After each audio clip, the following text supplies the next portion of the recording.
Hello and good day. Welcome to the Super Good Camping Podcast. My name is Pamela. I'm Tim. And we are from supergoodcamping.com. We're here because we're on a mission to inspire other people to get outside and enjoy camping adventures such as we have as a family.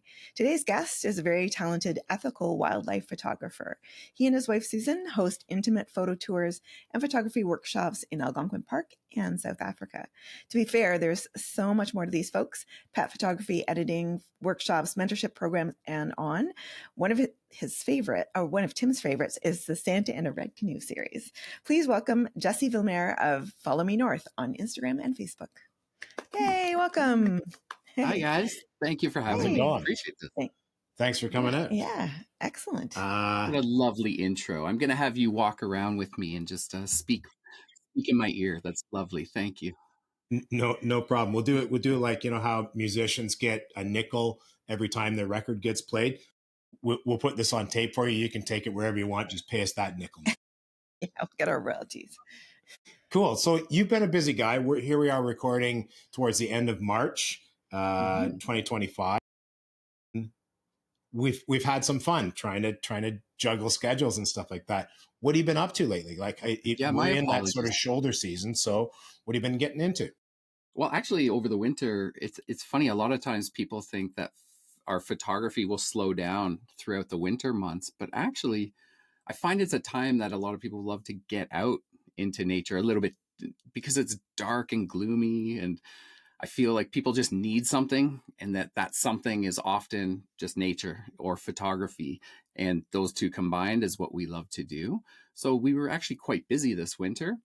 And then kind of going into the editing season is also winter. So all the photos we take throughout the year tend to get pushed into the winter season. And yeah, we just tend to love, curling up next to the fire and doing a few edits and then getting out into nature as much as we can. Sweet. So when you're we'll talk more about workshops down the road, but when you're out doing a workshop, do you guys drive to a certain spot, then throw on, snowshoes and trek in a bit? Do you have, I make the assumption you have favorite spots where that there are tracks, trails that a big bull moose, favorite big bull moose goes through, or what have you? So how does that all sort of play out? Yeah, I wish we had a bull moose kind of like in the trees that we always knew was going to be there at all times. And kind of like some people that think like Algonquin Park is a zoo for some reason, and they're wondering, hey, where are the moose? When are they going to be let out? Quite amusing platform. Yeah, it's kind of amusing sometimes hearing some stories from locals as well, what they think. Basically, when we go out into the park and we go with that anticipation that we're going to find something, and we always find something. It might not be the moose. It might not be the core, like I call it, the big five of Algonquin, like the bear, moose, loon, beaver, wolf, right? Those are the ones that I find a lot of our clients tend to want to see. And it's kind of amusing when they're like, I have you booked for a day. We're going to see all five of those, right? Probably sure. Not. Yeah. Sign here. Yes, we'll go to Toronto Zoo and I'll make your dreams happen. So the idea is to go out and find some tracks, hopefully some fresh tracks. And it's kind of helpful knowing what's a fresh track versus a day old or a 2-day or a 3-week old tracks, right? And so when we're finding those fresh tracks, sometimes depending on the clientele, on how comfortable they are, we'll strap on some snowshoes. We'll go trek through the bush a little bit. And and hopefully, sometimes we get lucky. And I think part of it is at least teaching them to kind of explore, have that wondrous mind, right? And just kind of, hey, you might not know what's around this next corner. You might not know when you go over this hill what's over there. So getting out into nature is amazing for people because it takes them back to when they were 5 years old and had that wondrous mind. And a lot of people have lost that, unfortunately. So like yourself, our mission is inspiring people to get back into nature, inspiring them to connect with nature through photography, and then trying to inspire people to connect with each other. So that's That's the best thing I can ask for. If they leave somewhat more inspired to get back into nature, then I feel like we've done our job. Even if we haven't found them a moose or any wildlife for that matter, part of ethical wildlife photography is not guaranteeing that we'll find wildlife. And we say that right off the bat, and people are really receptive of that. And I love that. Well, and that's excellent. We're fairly big tree huggers, and I've seen the sad outcome of baiting before, and it's just Mhm. terrible. It's, That word baiting, I didn't even know existed when I picked up a camera. And it's one of those things that when we're out on these excursions or experiences throughout the day, we bring up a lot of the ethics. We bring up a lot of those words that maybe photographers have never heard of. And then they experience it in the field. And that's what happened to me is I didn't know what it was that I was experiencing, but I knew it was unethical. I looked at it, was like, that doesn't seem right. And then when I learned the terms, so baiting, for example, very common word. If anybody's listening to this and doesn't know what baiting is, it's feeding an animal in order to get the better photo, the better shot. And it's unfortunate, but it's it's common. It's common, and it's very common within, like, let's say, owls, feeding owls or feeding foxes to get the better shot. There's lots of different things that I've seen over the years, and some people don't have a clue if it's, they don't know if it's harmful or if it's a good practice, if it's a bad practice. And that's the conversation that we like to bring up.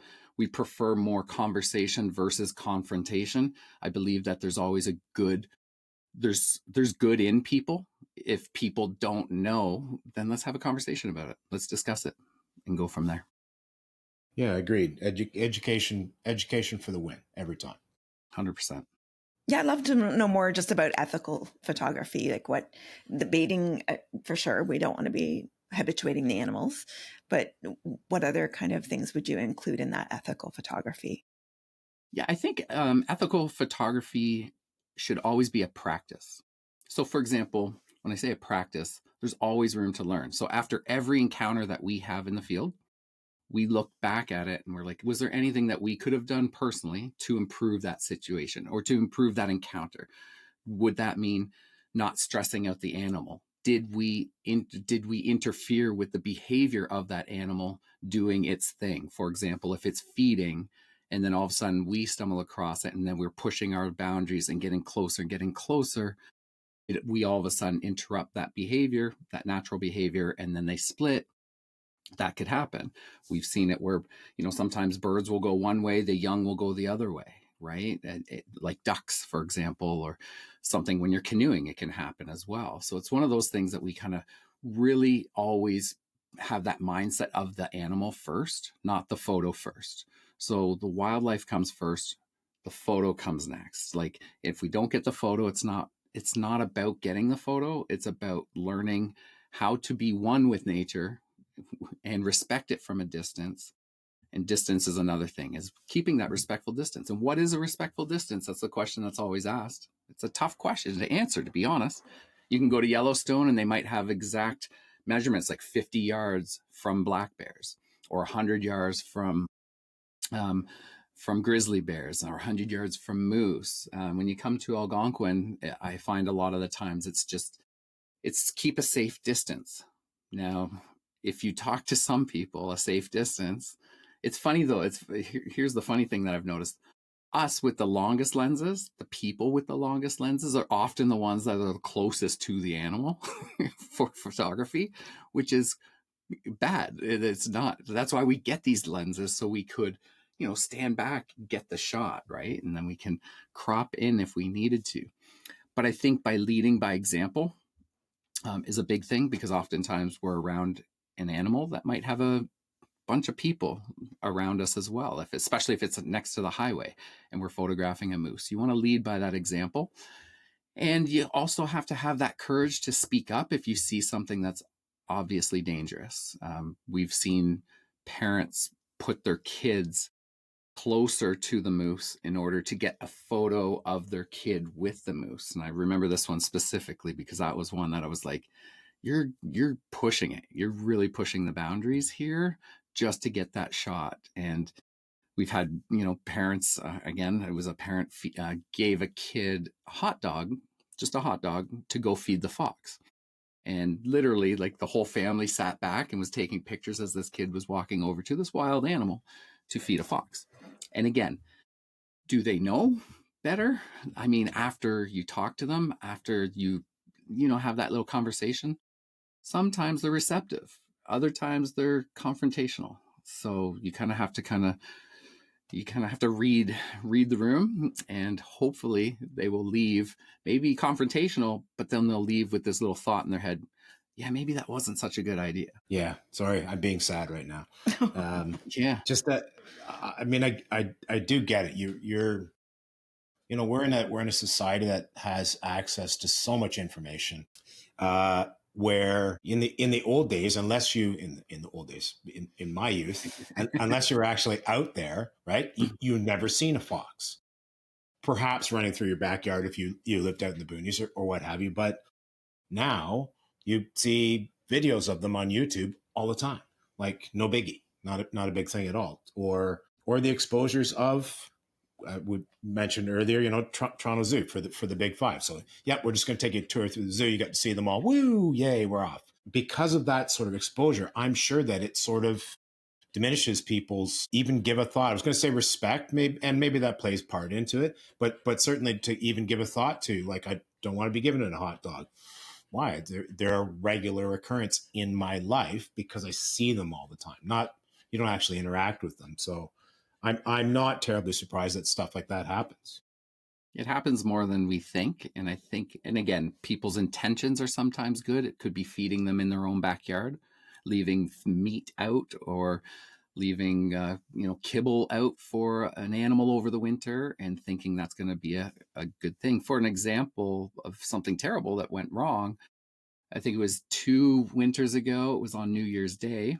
Susan and I were driving into Algonquin Park, and we came around a corner, and unfortunately we saw an eastern wolf just curled up at the side of the road. And when we pulled over, because it just caught my eye, because it was still kind of dark and caught my eye, I'm like, what is this at the side of the road? And when we pulled over and we looked, and it lifted its head, it was still alive, but it was obviously hit by a vehicle sometime over the night or in the early morning. And the sad thing is once we determined it was an injured animal, we called Aspen Valley Wildlife Sanctuary, because we're volunteers there and we'd love to help wildlife as much as we can. We contacted them. They sent somebody over. It was going to take about an hour to get there, so we kind of blocked the shoulder lane in our vehicle and just waited, and just kind of waited patiently with this wild animal. In that time, neighbors across the highway came over and just discussed what was going on. And they said, yeah, this wolf, it's been around quite a bit. And I'm like, oh, interesting. It's rare that I even get to see a wolf. So, Yeah. and they're like, yeah, well, there's a neighbor here that's been feeding this wolf for about a year now. And it was a young wolf. It was only over just a year old. So this wolf had to come across the Highway 60, every day, numerous times per day, to get to this person's backyard to get the food, and then cross back in the highway and then go back into Algonquin, for example, right? And it's just unfortunate when I see that what she thought was doing so good, feeding this animal, turned into be probably the most devastating thing obviously it was the most devastating thing for that animal. But I think a lot of times people don't look through what could the outcome be for this, right? Unfortunately, the wolf did not make it. They had to take that hard decision at the sanctuary to humanely euthanize. So yeah, it was a sad moment. I got chills now just thinking about it. It's very sad when I come across, not every moment with wildlife is a positive one. I want it to be, but it's not always a positive one. And numerous times, most times, it's due to human interference of some sort. So it's sad. It's sad. So here we are trying to educate people. I think people come for the photography and they leave with so much more. I think they come wanting to learn settings on their cameras, and then they leave with, oh, I didn't even know about ethics. I didn't even know about this about a moose, or I didn't know about this with a fox. It wasn't more than just things. I didn't even know about connecting with nature or how it feels to be out here in nature. As soon as you're in nature, as soon as you're out there, everything else just stops, doesn't it? It's there was no politics today when I was in Algonquin. There was nothing. It was silence. It was beautiful. It was chickadees and nuthatches and woodpeckers and, just everybody, like the sounds of nature just eliminate all of our stresses, right? And I think that's what they come away with. And I think that's the most inspiring thing for me, is to inspire those people to connect with nature and each other through photography. Imagine if that's our mission statement, actually, is just that. So That's awesome. Well, and I guess a lot of people too, if they're not photographers, don't realize that when they see that picture of you and the fox or the wolf, is that you're not 6 feet away from that animal at the time you're taking that picture. They looks like that from their perspective. It's a lens that's that long. It looks like that from their perspective, just because it looks like that's where you are. But people, I guess, need to understand that you're not going to approach an animal like that closely. it is a valid point. And I think, I struggle with this because as a photographer, I'm posting all of this online every day. We're posting a new photo and it looks like we're really close to this animal.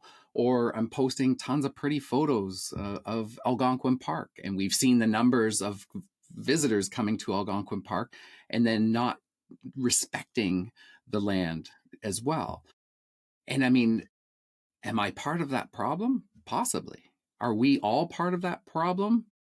Talking about what we love to do and sharing it with others, and then inspiring them to come out into nature, and then they get out into nature and then we hate them for coming out into nature.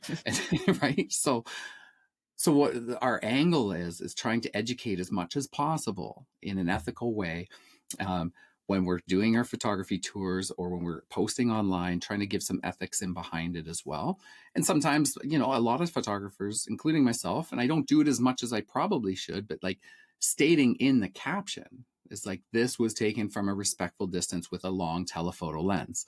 And part of the problem is, like, we think we we assume that people would know this, but we've seen it when we get to a moose and all of a sudden somebody's got their giant iPad and they're walking closer to that moose to try to get that photo that we got with our telephoto lens, right? So that's the unfortunate thing. So there's always room to learn. There's always room for improvement from all of us that enjoy the nature as much as you guys do, as much as we do. I think we all have a part to play in the education, not just parks, not just Ontario Parks, not just Parks Canada, but all of us. And of course, we can all point the finger and say, you know what, Ontario Parks, you could do more, right?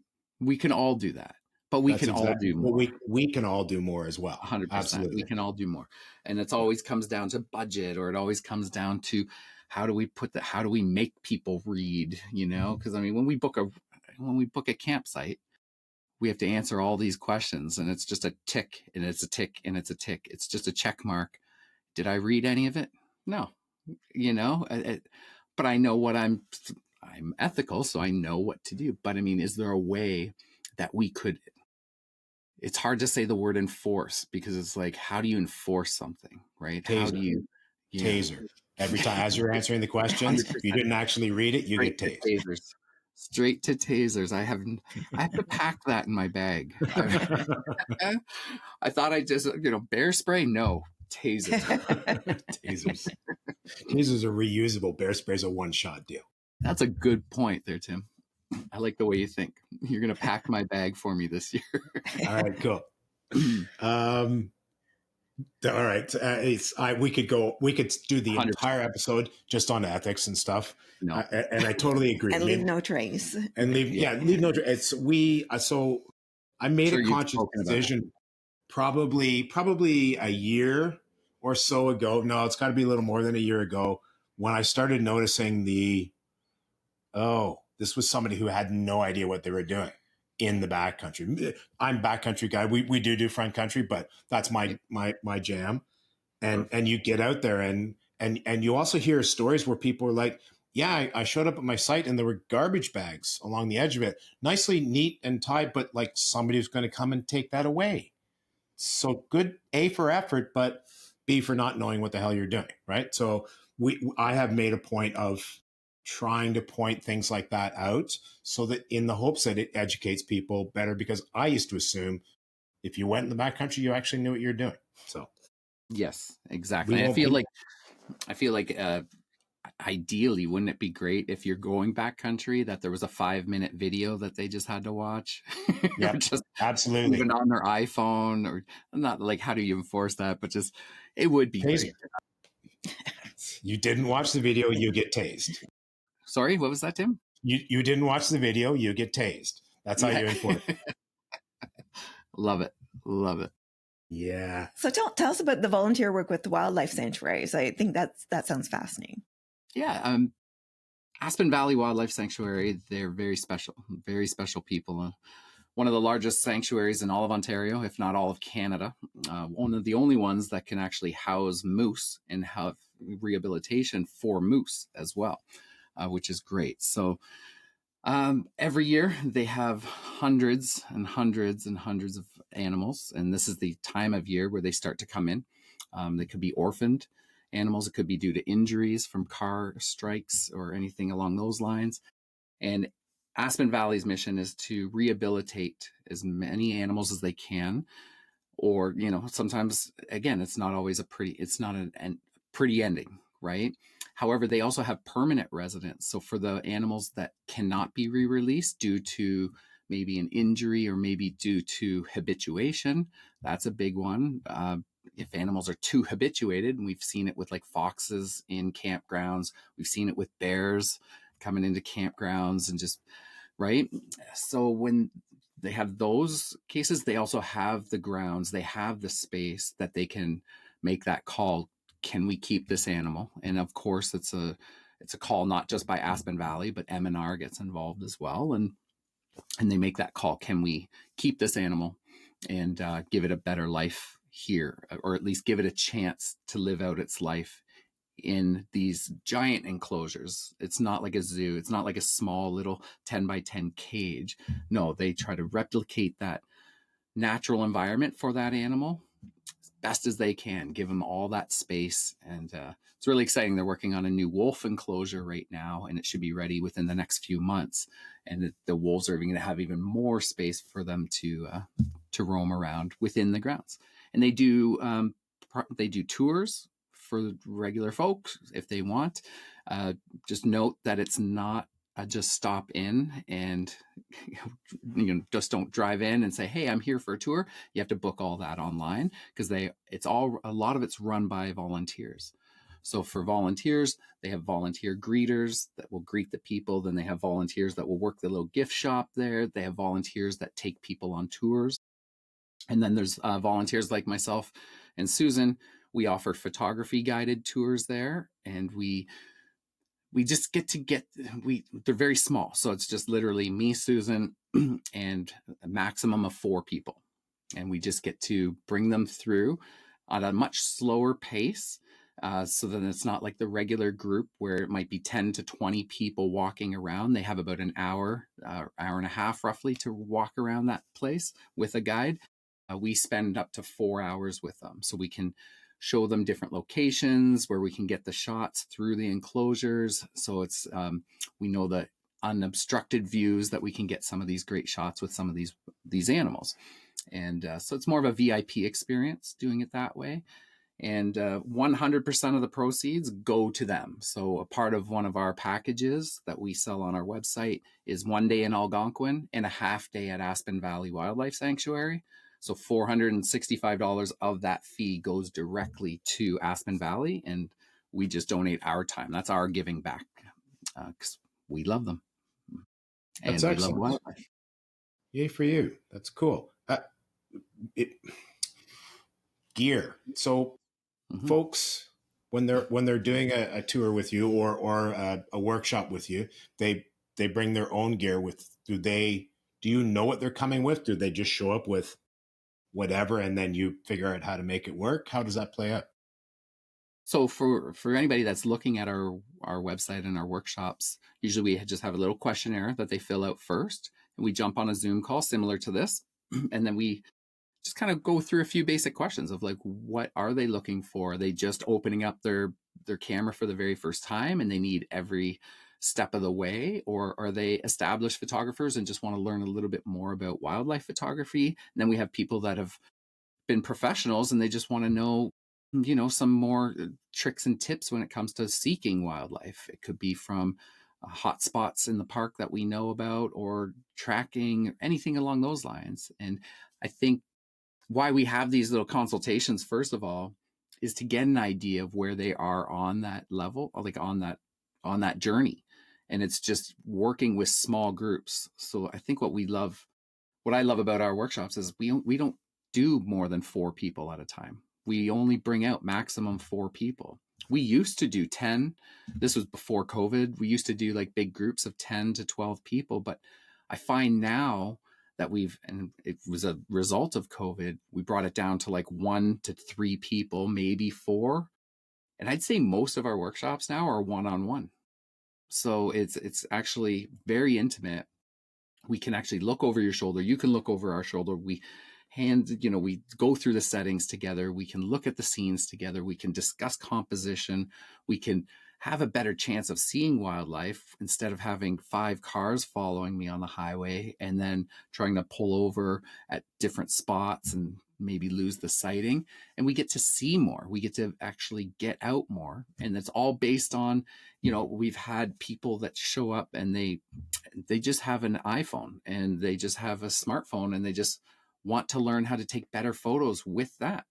And it's amazing because I think photography isn't about the gear. I think it's about how to see. It's literally, there's a technical side, yes, but there's also the creative side, and that's very left side, right side brain. And what's great about photography is it challenges on both of them, right? And those people that are very technical have a hard time sometimes seeing what they want to take a photo of. And then there's the creatives that they love the compositions and they can look at a scene and be like, yeah, this is what I want to take. And then what happens is they can't get the technical part down.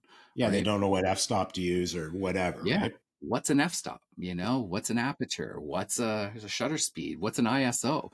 Like all of these words, it's a different language, and rightfully so. And it's stressful. And then you talk to people, they're like, like the best is like, we get this all the time. We post a photo and then somebody's like, oh, what camera do you have?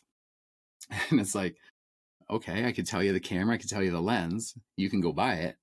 But it's the same as like asking a chef, what kind of stove did you cook that meal on? It's not, you don't buy the stove and you get the meal, right? There's a lot that goes into it. So I find there's that whole misconception at first, and then they start to realize, okay, there's a lot more to photography than just picking up a camera and clicking. And there's a whole bunch to it. So a good example is somebody hired us a couple years ago, and she had about $20,000 worth of camera equipment, 20 grand. She told me right off the bat, she's like, I got this much. I know everything that there is to know about my camera. I know all the settings. I know all the menus. If you tell me anything, I'll know exactly where everything is. I have all these different lenses. And she's like, you know what though? Still to this day, I cannot take a photo of the scene that I want. I can't represent the scene in my photo. She's like, I don't know how to take that. Can you help me? And I said, absolutely. Let's do this. And I think what she was finding is she thought every time that I go out and I can't get the shot, she thought, it's a piece of gear. It's a lens that I don't have. It's a filter that I don't have. It's a tripod that I don't have. It's the newest thing that I don't have. And I think what people have to realize, or what they do end up realizing, is you can work wonders with even just your smartphone if you unlock that certain part of creativity in your brain. So now seeing her shots now over the next, and I'm not going to take all that credit and say, hey, yeah, I did this all in one day. No, but she's just excelled so much more building on that creative side over those last couple of years. It's amazing. I love it. It's inspiring. That's excellent. Yeah. That's excellent. When you mentioned smartphones, usually after the fact, you're like, oh, man, you take some really cool shots. What are you using? My whatever. Like, I know that they, we all have phones. So, that since I had a flip phone, the cameras have gotten so much better, right? What's a flip But phone? still, like, I just like, holy crap, man. Yeah, it's The incredible. whatever, pixelization, but the color saturations and the hues that you can get out of it, it's mind boggling. I think the best thing with smartphones is just this big display on it. It's visual, it's huge. It's almost like looking at a 4x6 photo, right? You look at it and you're like, oh, I see the scene. It's funny, you could stand there on a beach or somewhere and just look out and say, I don't know what to take. And then you lift your phone and you're looking at it through this screen that's huge. And then you're like, that's the shot, because now we visualize it in this little rectangle. We're like, that's the shot right there. So we use it as a tool all the time. We'll get out to scenes and we'll just actually hold our phone up as a visual and just kind of like look around the scene, get low, get high, get closer to the subject, get further from the subject meaning landscape photography here, not closer to the subject as in Right. moose. Right. So yeah, we use it as a tool, and it's just like anything. Use these things as a tool in your toolbox. That's the best bet. Cool. How did you get into photography? How long have you been doing it? But what Mhm. what tripped you into it? I'd say going back into early 2000s. I actually lived in Cambridge prior to living up here. I currently live in Muskoka in Baysville, which is in between Dorset and Bracebridge kind of area. So Lake of Bays area now. So I lived in Cambridge and I actually owned a tattoo studio way back in the day, hence the many tattoos. I never personally tattooed. I was a body piercer for all those years. I owned it for like 18 years. And in that studio, we operated it as a very high end studio. So it was not like your typical back alley, scary place. Like we were popular with the moms because it was always the moms that were like worried, right? So we were popular there.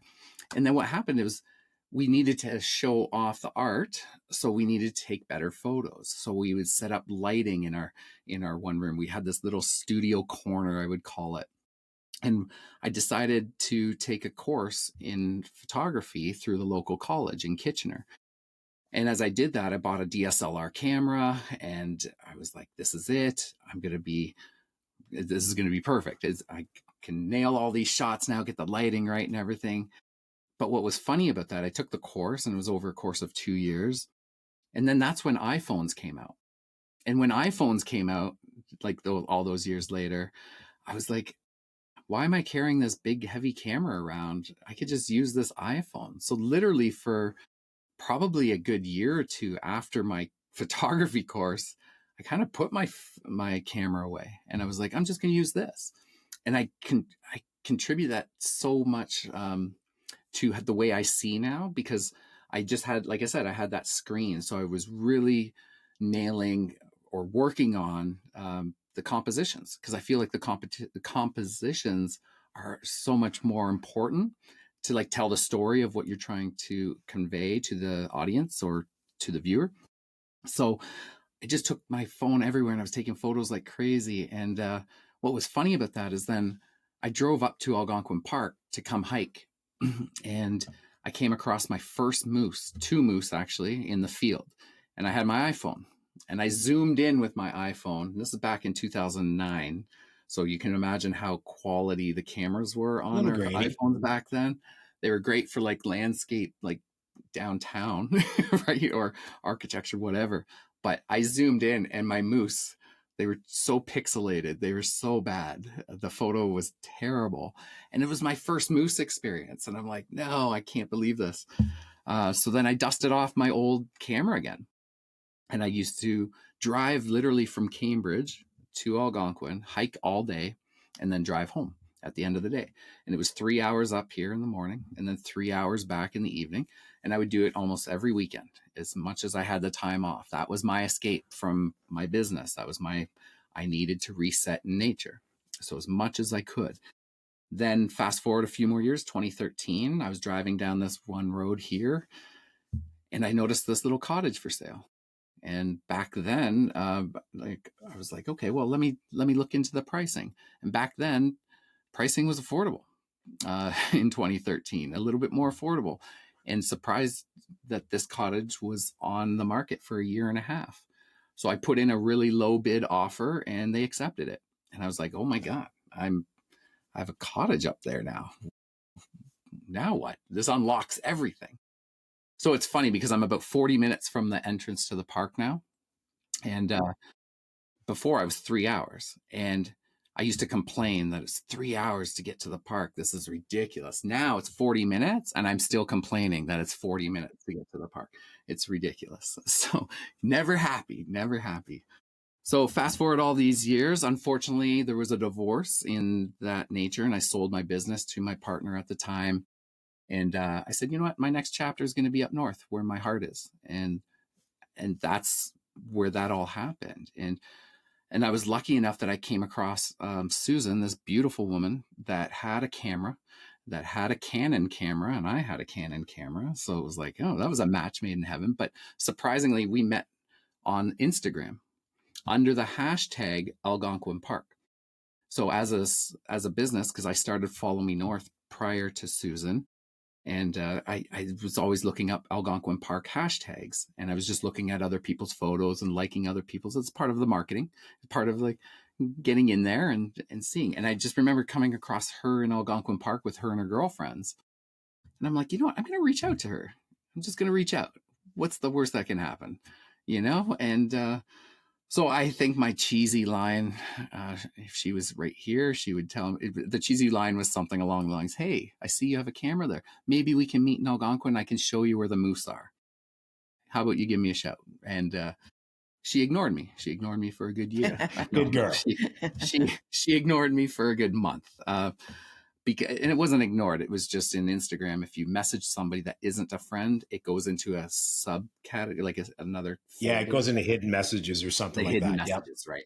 So then she contacted me later and said, you know what, that was great. Why don't we meet up sometime? So anyway, fast forward, our first date was actually in Algonquin Park on the 125th anniversary of the park. So that was beautiful. Yeah, perfect. That was really great. So we had our first little glass of wine at Bartlett Lodge in the park, beautiful resort. And then from there, we got engaged in Algonquin Park a few years later. And then 2 years ago now, we got married in Algonquin Park on the island of Lake of Two Rivers, because Nice. that was a special place for us as well. So the park holds a lot of special feelings for us for numerous reasons, but it really shows that connection, really has that connection for us, and that reset that I think we all need in life. And it's not just Algonquin, just nature in general.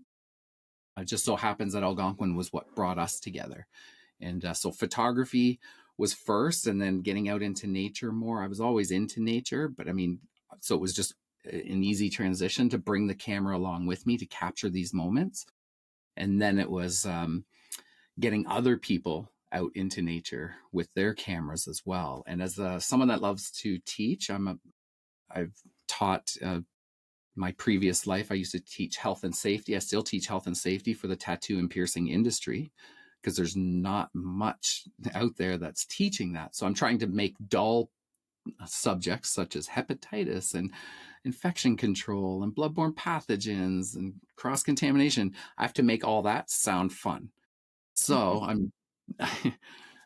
I'm used to doing that. So this was fun, doing photography, and then actually exploring outdoors, getting people to understand a little bit more about not just photography, but about themselves, and getting themselves excited to be outdoors again. Was such a passion. I just kind of went with it. And I believe truly, if you find your passion in life, the business side will follow, or the money will follow. Like, don't chase the money, chase the passion, and then the rest will kind of unfold itself. And I went with it. I just went with my gut, and I chose that new path. And here I am today, all these years later, with a beautiful wife and running this business together. It's been really great. And doing stuff you love. That's awesome, man. Exactly. Yeah. Kudos to you. Yeah. Little bit of a sideways, just because it's been sitting in the back of my brain. how did South Africa pop into the picture? How did that play? How did you go start taking pictures there? So South Africa was definitely a highlight on our life and like in our, I guess, our path, our journey through photography. And I think everybody's bucket list is to get to South Africa at some point. It seems to be like on a lot of people's bucket list, especially if you're a photographer. Wildlife, you can never guarantee until you go to South Africa or Africa in general. There's lots of different places, lots of different countries you can witness some amazing wildlife. And it was during COVID, I believe, we had this tour company reach out to us on the West Coast. It was two women that run this company called Finisterre Travel. Great people. They reached out to us and they said, we run these tours and we're getting more and more people that are interested in photography tours, but we don't have any photographers.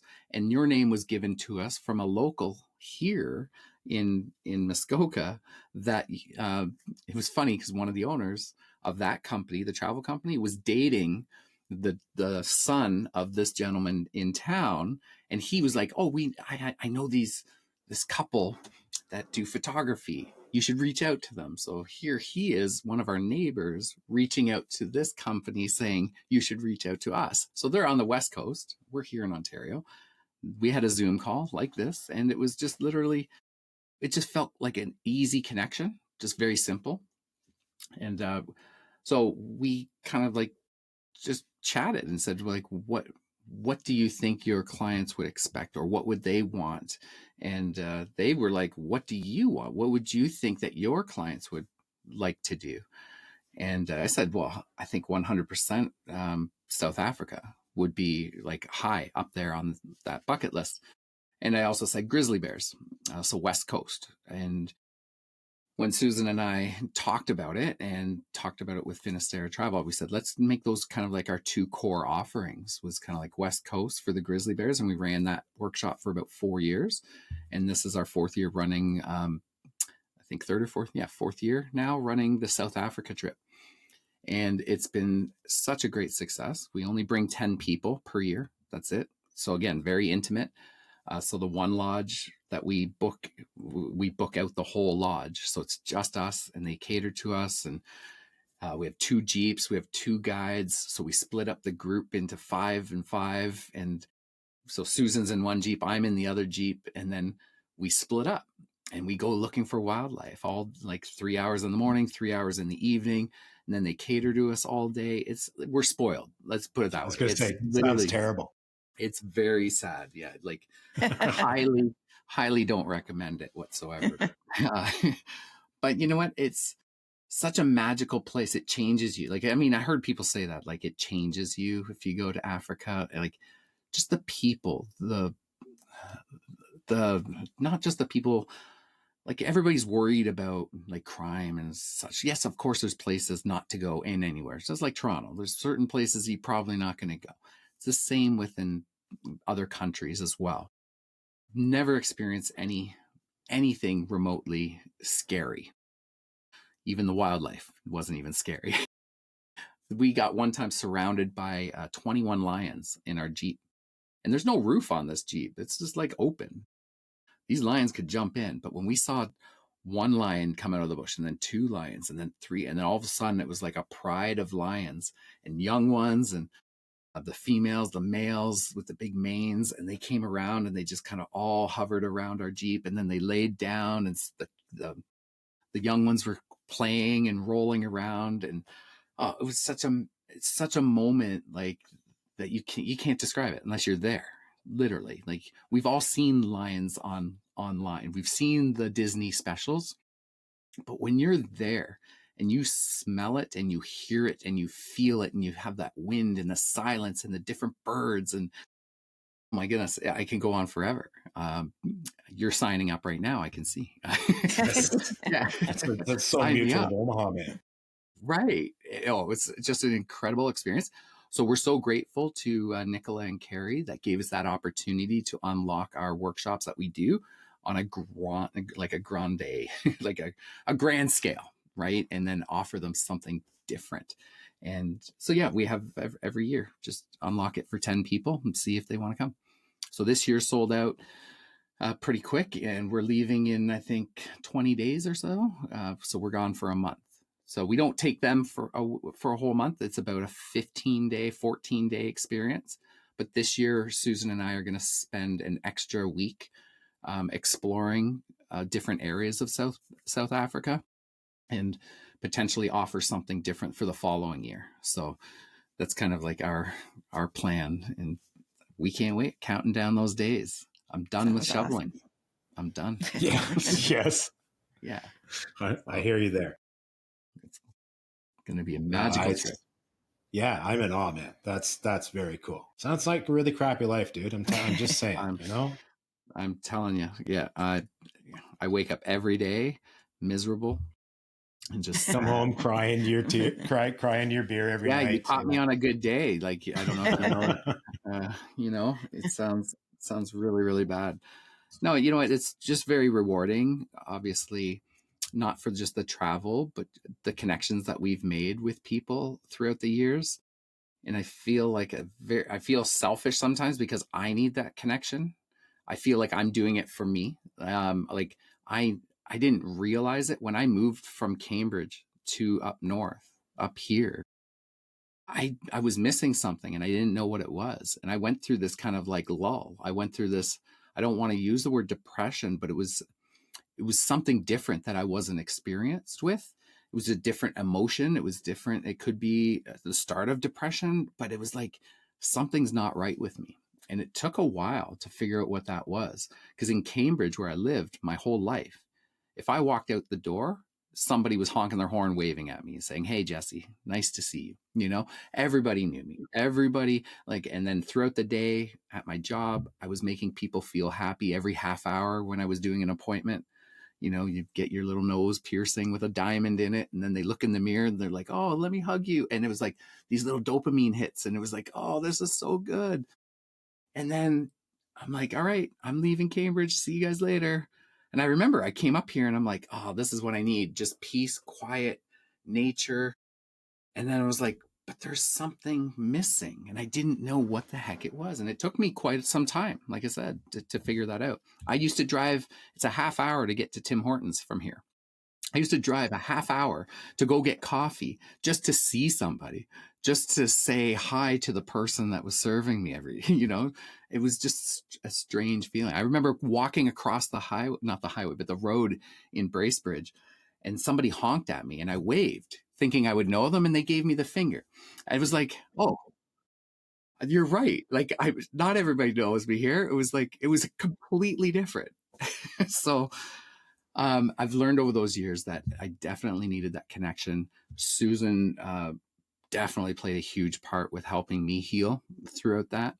She moved up here from Whitby, and she was working in Toronto for so many years. And it was like, how do we do this? Like, if I move up north, are you gonna be still in Toronto and we just do this on weekends? And so she actually pitched to her boss, like, "I need some remote time. Can I do three days a week remote?" And this is before the word remote was a word in the workplace.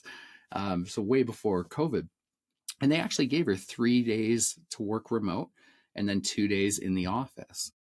And there was a point where even that was getting tough for her. So she's like, "You know what? I'm giving my notice. I'm actually going to give my notice and I'm quitting." And they said to her, "No, you can't quit. What do you need?" And then she said, "Well, I would like full-time remote." And they gave it to her. And it was incredible. So that Sweet. right then helped us kind of like get Follow Me North on a good traction in that direction that we wanted to go. And we had this vision for it. And we're still continuing that vision to this day. And we're doing this now more or less full time and trying to get as many people out there. And I think this year is going to be probably a record high, because I think a lot of people are traveling in Canada and they want to spend their money in Canada. And rightfully so. Canada's beautiful, regardless of what's happening south of us. And it's really special to be able to offer something like that for people that are looking for an experience, something different. For example, we just got back yesterday from somebody celebrating their 30th birthday, and they chose Follow Me North to experience their 30th birthday in Algonquin Park. And it's such a special thing to be somebody's part of their milestone in their life, right? So I just love connecting with people. I think more than anything, it's connection for me. Photography is a byproduct of the connection, right? And I absolutely love it. So tell me, one of my, probably what actually, I think I'd heard your name before, but then I saw you've got a series of Santa in a red canoe, and it's usually like it's a snowy background. It looks like one of those where they do the colorized thing and then turn everything else black and white, right? Like it's just pops right out, and it's cool. It's fun. Explain that. What is that? Yeah, so we did a series called Santa in a Canoe, simply as it sounds.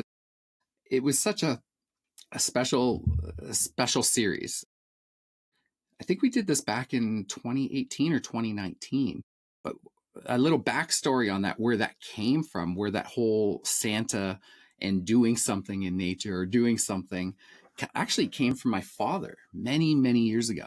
He used to dress up as Santa on Christmas Day and get on his motorcycle in Cambridge and drive around and stop at Tim Hortons and give out candy canes to people, or give out little gift cards to people here and there, stop into banks, whatever. If it was that whole week leading up to Christmas, he would dress up as Santa and go out and do this. And he was just making people smile. And I was like, what a guy. Like, this is incredible. I love my dad. It was such an amazing thing that he could do. And it stuck with me. And it's funny, all those years later, I got a motorcycle and I continued that tradition. So in Cambridge, for many years, we would run that as an event through our studio at the time. And we would raise awareness and just going out on my bike as Santa and collecting toys for kids through for Christmas, right? People that couldn't afford Christmas gifts or whatever the case, when we would donate toys and food to the local food bank. And it was just such a rewarding thing that we just grew and grew over the years. And then there was more Santas on motorcycles joining me, and friends that were dressed up as Santas. And of course, there was some years that it was too snowy that we couldn't do it. But in Southern Ontario, it's almost pushing into January before we're getting a good snow. So there was many years that we did it over and over again. And nothing beat the look on people's faces when you pull up on your Harley next to them and you're dressed as Santa, and they're like, do the double take, and you give them a little thumbs up, and then you take off. So very special. It was very special. I thank my dad dearly for that. And so that instilled deeply into me. So when we moved up here, I still had my Santa suit, and I was like, what can I do? Now, it wasn't like a charity thing by any means. It wasn't like something like, what can we do? It was just literally like, I love this idea of keeping this kind of tradition alive. Like, I want to just do some more photos and let's see what we can do with this. And so I dressed up as Santa. It is the real Santa. I hired Santa and got in my red canoe, got the red canoe, put it in and put it into the river. And this was during the first snowfall. So it was like that fresh, sticky snow that's like stuck to the trees. So it was probably in November, I think it was, up here. And yeah, we just did this shoot, and Susan photographed it from shore as I paddled around and just took a few fun photos. And we decided to, post it online, and it kind of went viral. It was one of our biggest shared photo sets that we've ever done. Since then, we've put it in calendars, we've put it on greeting cards, we've donated it to so many different organizations that are looking for donations to help other causes as well. So we're using that series a lot to kind of like, it's an intro to get to help other people do something for themselves as well. So I just love that series so much, and it's just continued every year. We sometimes try to go out and do another set, but nothing beats that first set that we did. And that's the one that you probably saw, because that's the one that went kind of crazy. Yeah, it was definitely a handful of years back. So Yeah. And then this year it just went even crazier online. So it was a really good set, really fun. It's again great. It connects people with nature. It connects people with that whimsical of Christmas and the beauty of, camping and canoeing. So there's all this relation to it.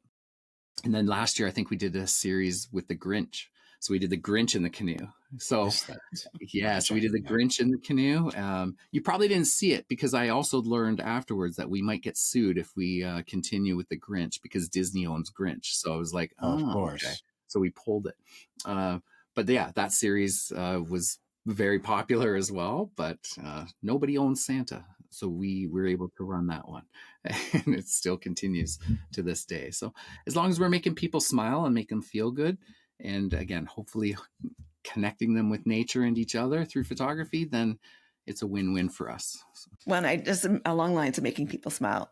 Sorry Algonquin page on Instagram is hilarious. No, what they've done is they've taken negative reviews that people have posted about Algonquin, and they've juxtaposed that with some of the beautiful, like brilliant photography that you and your wife do, and it's hilarious to me just to see what it was so boring. There's mud and trees, and it's like, and then there's this beautiful backdrop that you guys have put that quote on. I just thought it was really fun. I love that series too. And it was funny how that took off because it was just literally, I was looking up, there's an app called All Trails, and I was looking up an app and just kind of reviewing some of the reviews about that one trail. And then I came across one, it was a 1-star review. And I was like, oh, let's read it. And I think one of the 1-star reviews, one of the first ones that I read was literally there was so many bugs on this trail and I wasn't informed about it beforehand. And 1-star review. And it was like, do you think that Ontario Parks has that right? Like they have to inform you that there's bugs at this time of year? So I just was like, this is ridiculous. I wonder how many more there are. And surprisingly, after a deep dive into like Google reviews and TripAdvisors and all these different places, I found some of the best ones. And then I just exactly did that, put that bad review over top of one of our pretty photos. And to this day, I still get people coming up to us in Algonquin and they're like, you know what? We sat around the fire last night and we were all making s'mores and we passed the phone around reading quotes from Sorry Algonquin. And we all just died laughing, sitting around the fire, having this, like listening to some of these, how ridiculous they were. And it's not to bring negativity to it. I think it's to, I hope, this is my hope, that somebody that wrote one of those reviews reads it again in this context and was like, okay, you know what, you're right. It is ridiculous what I wrote that, nothing but mud and trees, nothing to see here, like terrible place to go for photography. Don't waste your time. There's better Wi-Fi, it needs more Wi-Fi or something. Like there's just so many that I was like, there's better roads in Kazakhstan. That's one. And I was like, really? And you spent the time to log into something and write this bad review and there was nothing good from it. And I think that's a hard thing to grasp for me because there's so much beauty out there and we're so quick to jump at all the negative for everything that people forget that you probably witnessed 10 amazing things and then this one negative thing is the one thing that gets stuck That's and stuck. recycled Yeah. and gets regurgitated and just spreads, right? And I think now it's about sharing that kindness. And I want people to like share more of that kindness and share those positive reviews. Get online and, go onto Google and give somebody a positive review. You went out to a nice restaurant. How many people just write a negative review as soon as they get home if all of a sudden somebody was too long or somebody didn't greet them properly, but they didn't remember the 5 other times that they've been going to that same establishment and got that great service and didn't tell anybody. So it's hard as a small business owner myself.